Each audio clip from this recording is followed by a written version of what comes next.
իրադարձությունները տնտեսության բացահայտման, նաև գործակալների հետ կապված հրապարակումները, ինչպես նաև զենքի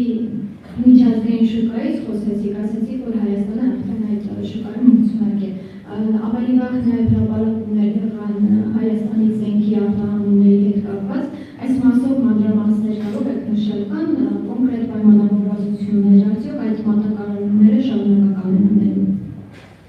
Մանրամասներ բնականաբար չեմ կարող նշել, բայց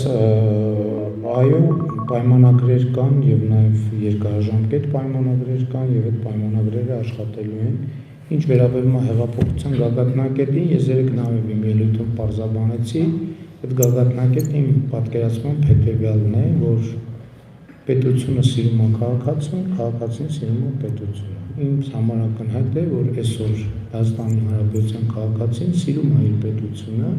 որովհետև պետությունը սիրում է քաղաքացուն եւ այդ սերը արտահայտվում է շատ կոնկրետ ձևերով եւ կոնկրետ ծրագրերով, կոնկրետ արդյունքներով, այդ թվում նաեւ այն որոշումներով, որ մենք կայացրել ենք մասնավորապես Ղարաբաղի շարժումը չշարունակելու վերաբերյալ։ Եվ ես այսօր տեսնում եմ, որ քաղաքացիները շատ բարձր են գնահատում։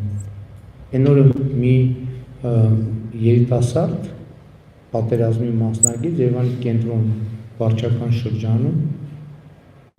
հենց ուղիղ եթերում կարծում եմ շատ խտացված ձևով ներկայացրեց այդ ընկալումը եւ ես շնորհակալ եմ քաղաքացուն, որ ինքը հարկ համարել էր, որ ինչպես ինքը ասեց աշխատանքից ուշանում էր, բայց հարկ համարել էր մոտենալ եւ դա ասել։ Այո, դա հեղափոխության գագաթնակետն է, երբ որ պետությունը սիրում է քաղաքացուն, քաղաքացուն սիրում է պետությունը։ Իշխանությունը սիրում է քաղաքացուն, քաղաքացին սիրում է իշխանությունը։ Եվ այս նախընտրական քարոզարշավի ամենակարևոր հետևությունը ինձ համար դա է, եւ ես համոզված եմ, որ այդ հետևությունը կարտահայտվի նաեւ ընտրությունների արդյունքներով։ Շնորհակալ եմ։